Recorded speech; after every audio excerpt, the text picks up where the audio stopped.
Bonjour tout le monde. Hello everyone. I want to begin by noting Yom HaShoah, Holocaust Remembrance Day. Today we remember the 6 million innocent Jewish men, women, and children who were systematically murdered by the Nazis. We also pay tribute to the bravery and resilience of survivors and of all of those who risked their lives to save others during the Holocaust. Je veux d'abord souligner Yom HaShoah, le jour commémoratif de l'Holocauste. Aujourd'hui, nous nous souvenons des 6 millions d'hommes, de femmes et d'enfants juifs innocents qui ont été systématiquement assassinés par les nazis. Nous rendons aussi hommage au courage et à la résilience des survivants et de tous ceux qui ont risqué leur vie pour sauver celle des autres durant l'Holocauste. This morning, I want to again extend my most sincere condolences to the families and friends of the victims of the terrible Nova Scotia attacks. Since yesterday, I've had the chance to speak with Constable Chad Morrison, the RCMP officer who was wounded, as well as Constable Heidi Stevenson's family. On behalf of all Canadians, I thanked them for their service and their sacrifice.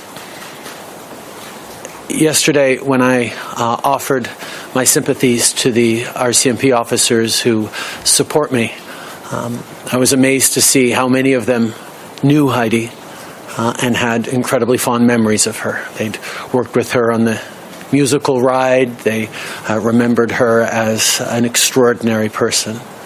And it really goes to show just how tightly knit, not just the RCMP is as a force, but how close we are as a country. Hier, j'ai eu la chance de mentionner aux gens de la GRC qui m'entourent que j'offrais mes sympathies. Et j'ai été vraiment touché d'entendre les histoires de Heidi, les gens qui ont servi avec elle, les gens qui ont été au carrousel avec elle, pour souligner à quel point elle était extraordinaire. Et ça nous fait penser à quel point non seulement la GRC est tissée serrée, mais en tant que pays, on est tous connectés les uns les autres. Yesterday afternoon, I visited the Canadian Police and Peace Officers Memorial on Parliament Hill to pay tribute to Constable Stevenson and to recognize the contributions of all law enforcement members to keep us safe. I also spoke to a number of colleagues from Nova Scotia, both past and present, and sought Senator Stan Kutcher's advice, both as a Nova Scotian and as a mental health expert. These calls reinforced what we all know about Nova Scotia, that it's a special place where people stick together and look out for each other. This week, we are all Nova Scotian. The families of the victims can count on the unwavering support not only of their neighbours, but of every single Canadian. Ça fait maintenant plusieurs semaines qu'on demande à tout le monde de suivre les directives des experts pour protéger votre santé et celle des autres. Le confinement, la distanciation sociale et physique, c'est un ajustement pour la grande majorité d'entre nous. Mais pour certains, les conséquences de la pandémie sont beaucoup plus profondes que juste un ajustement. Le virus a eu pour effet d'aggraver les inégalités qui existaient déjà dans notre société. Les plus vulnérables, comme les aînés, les jeunes en situation d'itinérance, les gens sans emploi et les familles monoparentales sont particulièrement touchés par la COVID-19. En même temps, le nombre total de gens qui ont besoin d'un coup de main pour traverser cette période difficile a aussi augmenté. Bien avant que la pandémie bouleverse nos vies, les organismes de bienfaisance étaient là pour nos communautés. Je pense par exemple à PEYO dans Parc Extension qui aide les jeunes à risque, ou à Mon Resto Saint-Michel qui offre des plats à un prix modique. Dans Papineau comme à travers le pays, les organismes communautaires sont une ressource essentielle pour les plus vulnérables et leur mission pendant cette pandémie ne change pas. Mais ils ont besoin de plus de soutien pour aider une clientèle grandissante. Donc aujourd'hui, le gouvernement met sur pied le fonds d'urgence pour l'appui communautaire. Ce fonds disposera d'une enveloppe de 350 millions de dollars pour appuyer les organismes communautaires et les organismes à but non lucratif. Une partie des fonds ira directement aux petits organismes indépendants et le reste sera acheminé par l'entremise d'organismes nationaux comme Centraide, Fondation communautaire du Canada et la Croix-Rouge. C'est de l'argent que nos leaders communautaires pourront utiliser pour former des bénévoles, accroître les livraisons à domicile pour les personnes âgées ou offrir des services de transport pour les personnes handicapées. Avec ce fonds, on donne aussi aux organismes plus de ressources pour s'adapter aux réalités et aux difficultés liées à la pandémie. Long before this pandemic, charities and non-profit organizations were doing crucial work to help our communities. Their mission has always been to support people in their time of need, and that hasn't changed. But COVID-19 is putting a tremendous amount of pressure on those organizations because more people need help. For example, back in March, one United Way partner in Winnipeg made and distributed 1,475 emergency kits for families, seniors, and homeless people in just 5 days. Organizations have also had to change the way they deliver services because of the rules that everyone has to follow to keep each other safe. Here in Ottawa, there are a number of organizations that are focused on serving isolated seniors. Usually, they have day programs where seniors can socialize, participate in activities, eat well, and maintain a connection to their community. That's no longer possible because of COVID-19, so organizations are now delivering meals and providing support via phone. In Toronto, Tropicana Community Services is now helping vulnerable youth access their COVID-19 benefits. It takes resources to make these kinds of adjustments, resources these groups don't have because they're spread so thin, trying to help as many people as possible. So to support charities and nonprofits in their important work, our government is setting up a $350 million emergency community support fund. A portion of these funds will go directly to smaller, independent frontline organizations, and the rest will flow through national organizations like the United Way, Community Foundations Canada, and the Red Cross that can get funds to local organizations and vulnerable people quickly. This is money for things like training volunteers, increasing at-home deliveries for seniors, or driving people with disabilities to appointments. With this fund, we're giving more resources to charities and nonprofits so they can adapt to the new realities and difficulties brought on by this pandemic. Notre gouvernement a mis en place un plan à 3 volets pour protéger les emplois, aider ceux qui ont perdu leur job et appuyer les petites entreprises qui ont des problèmes de liquidité. Et aujourd'hui, j'ai d'autres nouvelles concernant la subvention salariale d'urgence, qui donne aux employeurs éligibles jusqu'à 847 $ par semaine par employé pour leur permettre de garder leurs travailleurs. On lance une calculatrice sur le site web de l'Agence du revenu qui permet aux entreprises de déterminer ce que la subvention salariale couvrira. Les entreprises pourront demander une demande à partir de lundi prochain, le 27 avril. Plus tard aujourd'hui, le président du Conseil du Trésor, Jean-Yves Duclos, donnera plus de détails concernant le déploiement du programme. Our government is also helping business owners and entrepreneurs adapt to a new reality with the Canada Emergency Wage Subsidy. This new measure gives qualifying employers up to $847 per employee each week so they can keep people on the payroll. Today, we're launching a new calculator on the CRA website so businesses can determine the amount they can expect to claim through the wage subsidy. Employers will be able to apply as of this Monday, April 27th. Later today, Minister Duclos will be providing more details regarding the rollout of this program. And I want to turn now to some encouraging news on the innovation front. Our Supercluster initiative brings together small, medium-sized, and large companies, academic institutions, and not-for-profit organizations to generate bold ideas and innovate. Also, a few weeks ago, the Digital Technology Supercluster challenged its network of over 500 firms to come up with solutions to help Canadians get through this pandemic. They received over 300 submissions, and they are now moving forward on a number of key projects. Toronto's DNA Stack is developing a new cloud-based network that allows researchers who are looking to improve our ability to diagnose and treat COVID-19 to share their findings. Another company, FoodX, is working with its partners to develop an e-grocery management system to make sure our healthcare workers, seniors, and others have access to fresh food during this crisis. Canadian innovators are among the best in the world, and it's great to see so many of them use their talents to help our communities. This is yet another example of what we can achieve when we work together as Team Canada. Cette semaine et au cours des prochaines semaines, vous pouvez compter sur nous pour continuer à trouver d'autres façons de vous aider. On va continuer de faire notre part, tout comme vous continuez de faire la vôtre.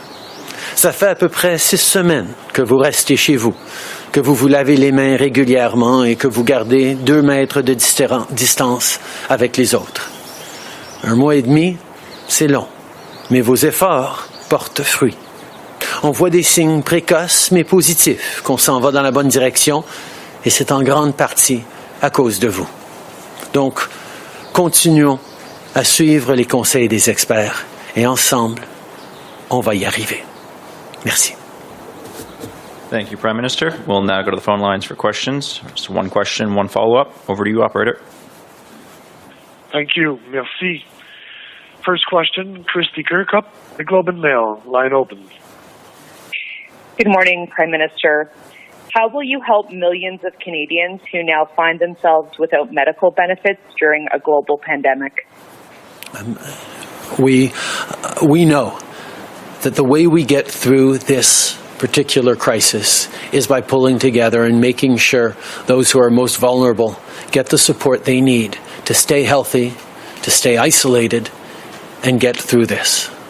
That's key, not just to remain true to our values in protecting people, including the most vulnerable, but it's also key to being able to recover quickly once we're through this pandemic. That's why we continue to work with partners across the country to highlight gaps and challenges and things that we need to do more to help people afford cost of living that is in many cases going up because of this crisis. We will continue to work with partners to make sure we're getting that help out there. Okay. Nous reconnaissons que pendant cette pandémie, il y a énormément de gens qui souffrent, qui ont besoin d'aide. C'est pourquoi nous avons mis en place des mesures qui vont aider énormément de gens. Mais nous reconnaissons aussi qu'il y a toujours des gens qui ont besoin de plus d'aide. C'est pour ça qu'on est en train de travailler avec nos partenaires, avec des gens à travers le pays, avec d'autres paliers de gouvernement, pour aider les gens à pouvoir passer à travers ce moment-ci et revenir en force après que cette pandémie sera terminée. Follow-up, Christy. Millions of Canadians are finding themselves, though, without medical benefits because they have been laid off. And Dr. Eric Hoskins has said that Ottawa could cover the cost of the provinces and territories bringing Canadians into their formularies as an interim step to help. Is this something your government is willing to do? We're going to continue to work with all sorts of experts and smart folks making recommendations from across the country in different ways to make sure we're doing everything we need to help Canadians through this crisis. We're always looking for more things to do, and we will continue to do the things that need to be done in order to help Canadians. Thank you. Next question, Operator. Thank you. Merci. Prochaine question, Michel Lamarche, TVA Nouvelles. À vous. Bonjour. Sur la subvention salariale, donc on comprend que les inscriptions seront prises à compter de lundi prochain, mais pouvez-vous nous dire, M. Trudeau, à quel moment les entreprises qui en font la demande auront l'argent pour payer les employés?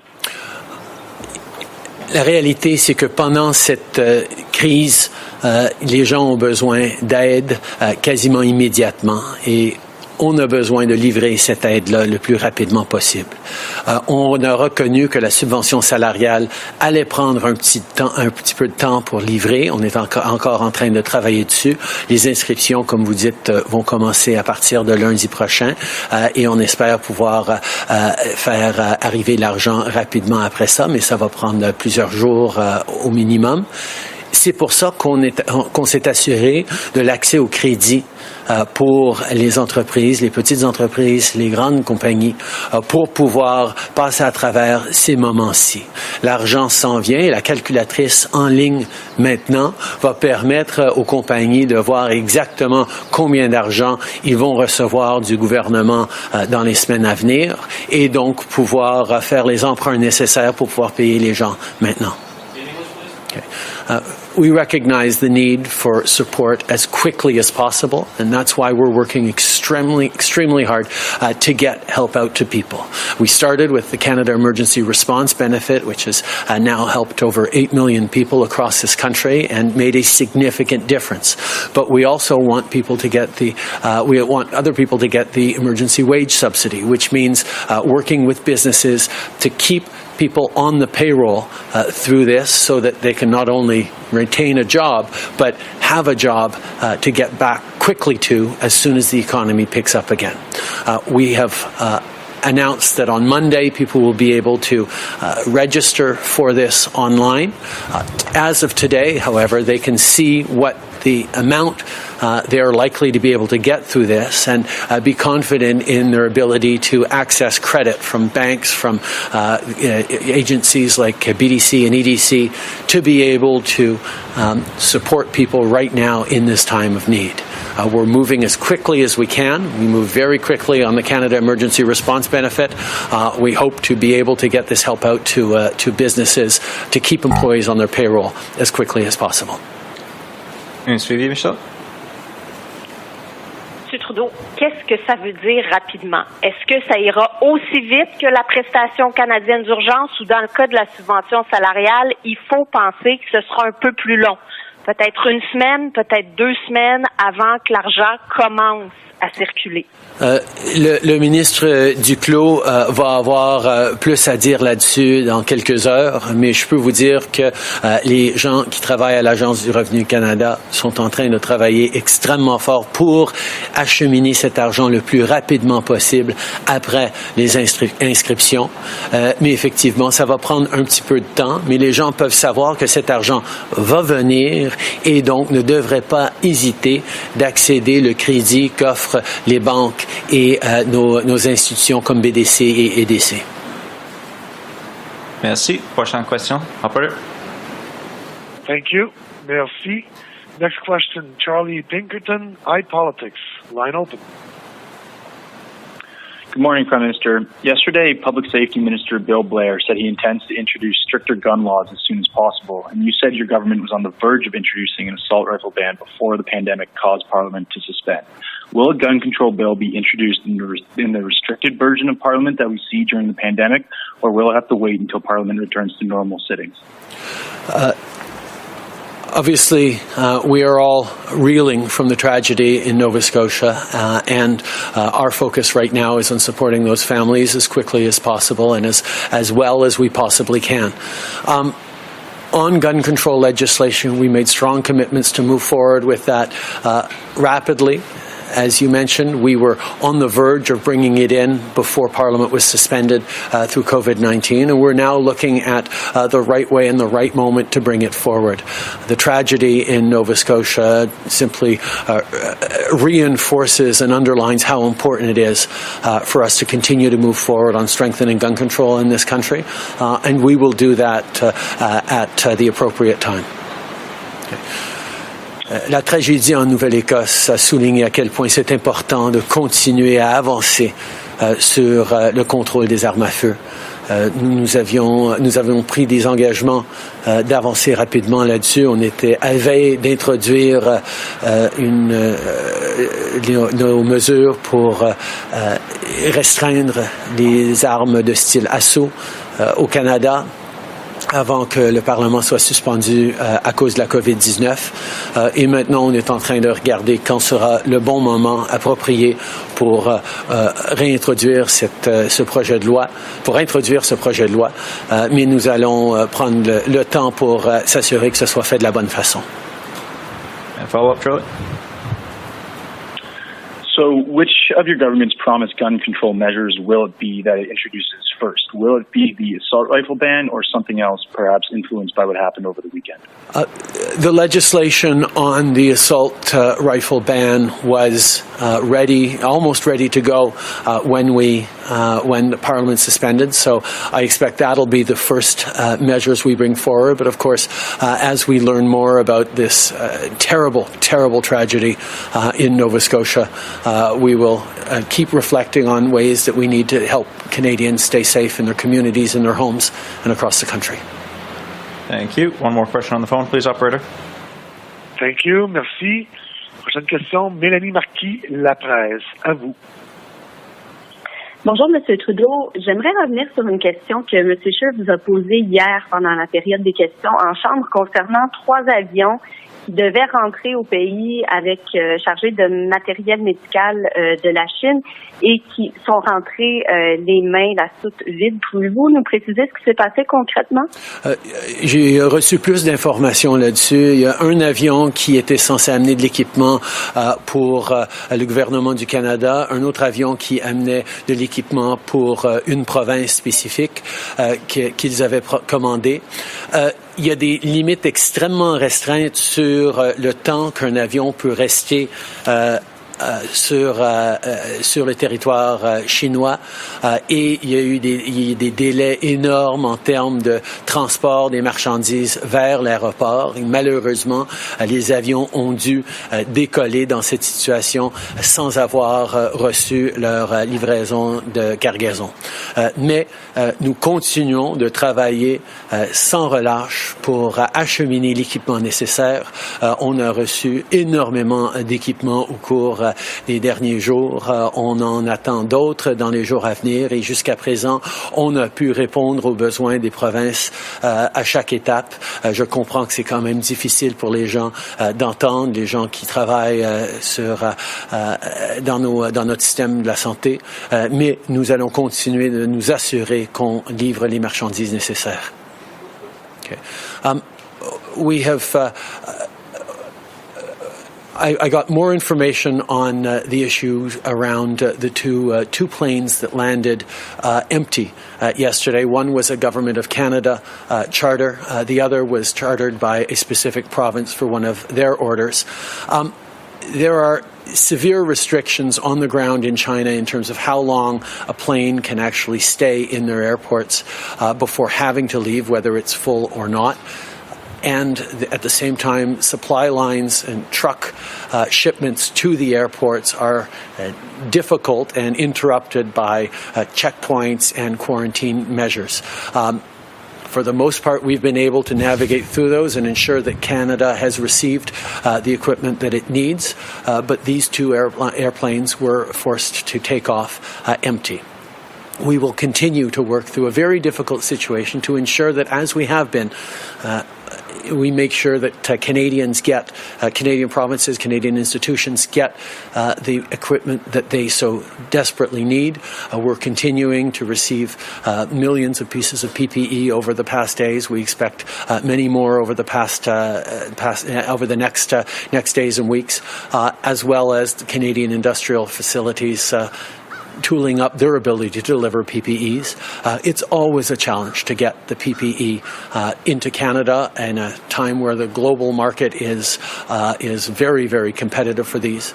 But we have managed so far to get the equipment that provinces have asked for, and we will continue to make sure we're prioritizing support for our frontline workers who are going into battle every day against this virus. Suivi, Mélanie? Oui. Qu'est-ce arrivé donc, M. Trudeau, à cet équipement-là? Est-ce qu'on l'a toujours en notre possession dans un entrepôt ou c'est un autre pays qui s'en est emparé par défaut? Et puis, quelle est l'autre province aussi où le matériel devait être acheminé? Nous allons continuer d'assurer qu'on est en train de faire un suivi sur les commandes qu'on a fait pour recevoir l'équipement dont on a besoin et on va continuer d'assurer qu'il y a des voyages, des avions Nolisée qui seront là pour prendre l'équipement dont on a besoin. Par rapport au nom de la province, je vais laisser à la province la capacité de partager cette situation-là. Hi, Prime Minister. Molly Thomas, CTV National News. I want to ask you a question on behalf of Nick Beaton, who lost his wife, Kristen, from the senseless violence in Nova Scotia this weekend. He just spoke with our chief anchor, Lisa LaFlamme. His wife, Kristen, died. She was a frontline worker, a dedicated nurse, and was also pregnant. And she was forced to reuse her personal protective equipment because there was not enough. So on behalf of Nick, let me ask you this question. Why aren't there enough PPEs for nurses and other healthcare workers, not only in Nova Scotia, but across the country? And where is the supply chain broken, and what are we going to do about it? Okay. First of all, to Nick and to all the families going through heart-wrenching loss right now. Looking for answers, looking for reasons, looking for support. We are there for you, and we will be there for you. Like so many people across the country who are worried about what the next days will bring and what the challenges are facing. Our frontline workers have been worried about the continued availability of personal protection equipment. We've seen a number of provinces talk about possible shortages, a number of days away. We've managed to cover those, but we are in a situation where people are having to make choices to try and stretch out our PPE as long as possible. Different provinces are managing their stockpiles differently. The federal government is there to support provinces in their requests, and until this point up until this point and beyond this point, have been able to respond to the specific requests that provinces have made. At the same time, we have been fighting in a very competitive international environment where everyone is looking for PPE, which is why we've made significant investments in domestic capacity to make the kinds of equipment that is going to keep frontline health workers safe across the country. D'abord, je veux exprimer toutes mes condoléances à Nick et à tout le monde qui a perdu des êtres chers dans cette attaque épouvantable en Nouvelle-Écosse. C'est une situation que les gens peuvent pas même imaginer, et nous allons toujours être là pour vous appuyer, pour appuyer toutes les familles qui souffrent dans ces moments. Par rapport à nos travailleurs dans le système de santé qui s'inquiètent de l'équipement nécessaire pour les protéger, les provinces gèrent leurs protocoles et leurs approches de leur façon. En termes de gouvernement fédéral, nous serons toujours là pour répondre. Nous avions toujours été là pour répondre aux demandes des provinces pour livrer l'équipement nécessaire. Effectivement, on a entendu plusieurs fois des provinces dire on est à 3 jours d'avoir plus de ceci, ou on est à 6 jours d'avoir plus de cela. On a pu éviter à chaque fois qu'il y ait des pénuries, mais différentes provinces sont en train de prendre des mesures pour étendre la disponibilité de l'équipement médical nécessaire. On est en train de travailler extrêmement fort à l'échelle internationale dans un monde devenu extrêmement compétitif pour avoir l'équipement nécessaire. On a pu réussir jusqu'à présent à remplir les commandes nécessaires des provinces, mais on sait qu'il fallait absolument développer une capacité domestique pour produire cet équipement, et c'est pour ça que je suis tellement heureux de pouvoir voir qu'il y a tellement de compagnies canadiennes qui se sont mis à produire l'équipement nécessaire, et on va les avoir disponibles d'ici peu. Prime Minister, you said there that you've been able to deliver personal protective equipment to what the provinces have needed, but isn't the supply chain broken if a pregnant nurse has to reuse masks and gloves? These are decisions that are taken by provinces on how they extend and how they require the use of PPE. Different provinces have different burn rates in terms of use of PPE. We have worked as a federal government to ensure that when provinces have made requests of us for more personal protective equipment, we've been able to deliver what was needed. These are things that we're fighting for every single day, and we want everyone to be able to have the equipment they need.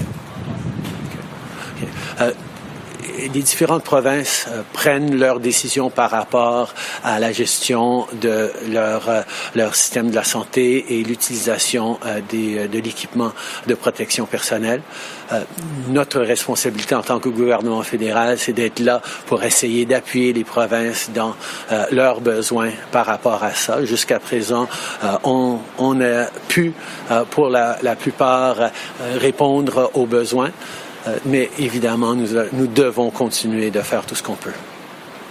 Mike Lecouture with Global National. Prime Minister, when you were talking about the gun control legislation, you brought up the tragedy in Nova Scotia. I wanted to know if you've been briefed on what kind of gun or guns were used in Nova Scotia. Do we know that they were legal? And based on that, how would your proposed gun control legislation have potentially prevented this shooting? There is still a tremendous investigation going on by the RCMP right now. There are many, many different sites, many different questions that a lot of people have, and I'm going to trust the RCMP on releasing information as they feel it is important to. But with regards to the gun control, why are you joining the two? We have gun control legislation ready to move forward on. We were almost ready to move forward on it a number of weeks ago. We continue to see it as a priority. We had every intention and have every intention of continuing to move forward on it when things restore to order. It did not need or take this tragedy for us to be committed to gun control. We've long been committed to it. This is just another tragic reminder of the fact that we need to do more to keep Canadians safe. And sorry, just as my follow-up, is on the World Health Organization, Ireland had said it's going to quadruple funding for the WHO, and Australia and the UK are calling for an independent investigation into China's handling of the crisis. All of them are Canadian allies. So is Canada going to up our contribution to the WHO, and are we going to be calling for an investigation? We have been increasing our contribution to the WHO in order to deal with this pandemic. We fund them to the tune of tens of millions of dollars a year. At the same time, we do need to find answers to how this happened, so we understand how to ensure that it never happens again. And that is certainly something Canada is going to be part of. Okay. Nous continuons de contribuer à l'Organisme mondial de la santé. C'est une institution importante, particulièrement dans ces moments de pandémie. Mais certainement, nous allons devoir avoir des bonnes réponses pour mieux pouvoir nous protéger en tant que pays, en tant que planète, pour des prochaines pandémies possibles. Tom Perry with CBC. Prime Minister, we've seen outbreaks of COVID-19 at meatpacking plants in Alberta. Should Canadians be concerned about the security of their food supply chain, and what more can the government do to protect that supply chain? We've heard from Canadian beef producers and associations that the priority will be ensuring Canadian supply before they move to exporting. Much of our beef is exported, but right now the priority will be on domestic supply. So we are not at this point anticipating shortages of beef, but prices might go up. We will, of course, be monitoring that very, very carefully. At the same time, we know that it is extremely important to do everything we can to keep Canadians safe, to keep workers in all industries across this country, essential or not, as safe as we possibly can. And I'm pleased to see measures being taken to reflect on how to keep people safe. La réalité, c'est que les producteurs de viande au Canada ont priorisé la livraison pour les marchés canadiens. Il va y avoir une réduction peut-être d'exportation à ce niveau-là, mais on peut être assuré de notre chaîne d'approvisionnement par rapport au bœuf. La réalité, c'est qu'on va peut-être voir une augmentation des prix, mais on va surveiller ça attentivement. L'important dans tout ça, c'est de s'assurer que nous protégeons les travailleurs dans les industries essentielles et d'autres de la COVID-19, de cette situation, et nous devons prendre les mesures nécessaires pour les garder en sécurité.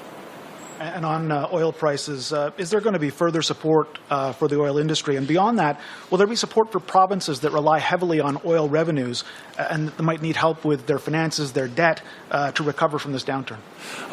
Our focus from the beginning has been on helping Canadians, families, workers across this country, and we have put in place significant measures that have an impact on all industries, including the oil industry, with the Canada Emergency Response Benefit and the wage subsidy, which have helped thousands of workers across Alberta, across the oil sector in this country.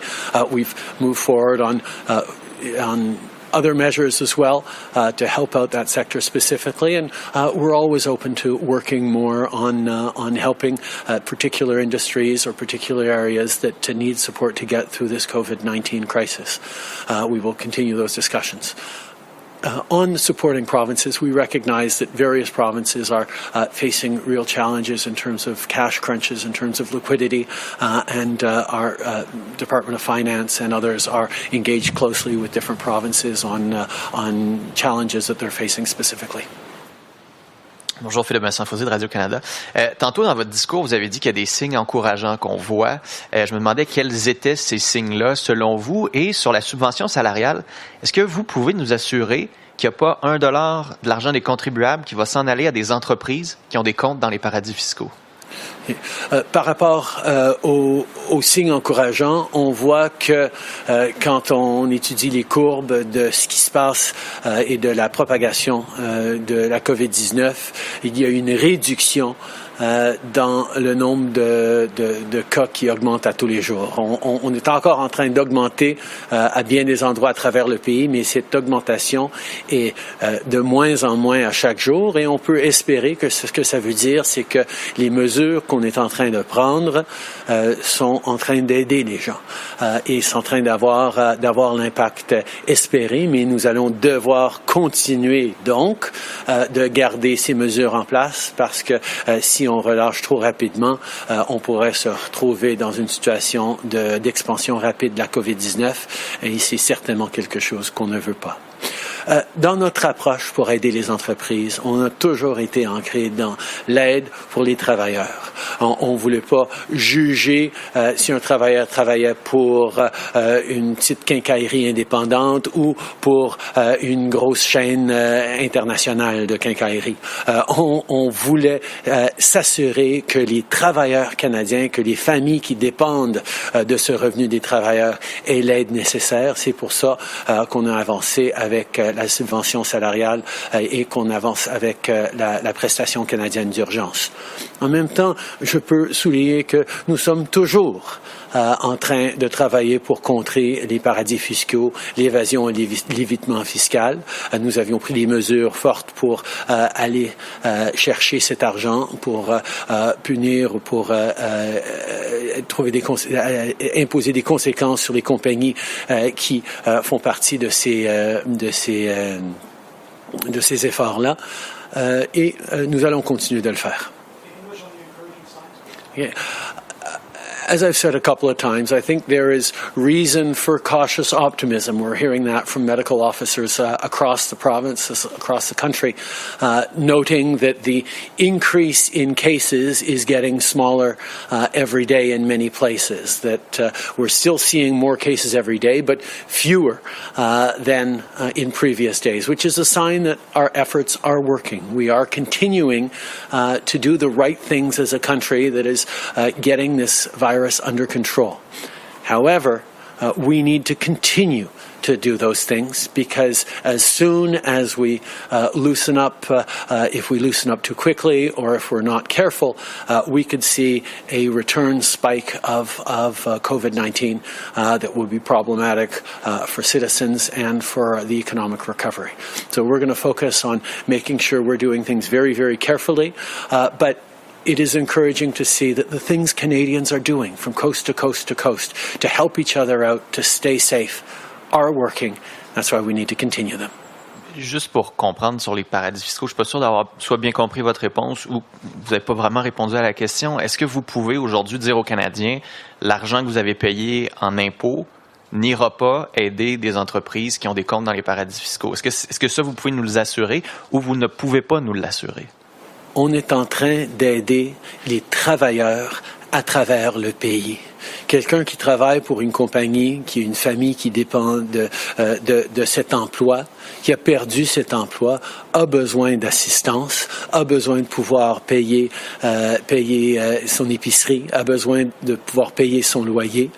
Et c'est cette perspective-là que nous avons pris pour aider les gens, que ce soit une grande compagnie, que ce soit une petite compagnie. On est en train d'aider les travailleurs qui, eux, ont besoin d'appui. Par rapport à l'évitement et l'évasion fiscale, on va toujours continuer de lutter contre ces mesures-là, contre ces choix que font certains d'éviter à payer leur juste part des impôts. C'est pour ça qu'on a investi plus d'$1 milliard dans l'Agence du revenu pour justement augmenter nos outils pour faire suite contre des compagnies qui ne payent pas leur juste part. Merci tout le monde.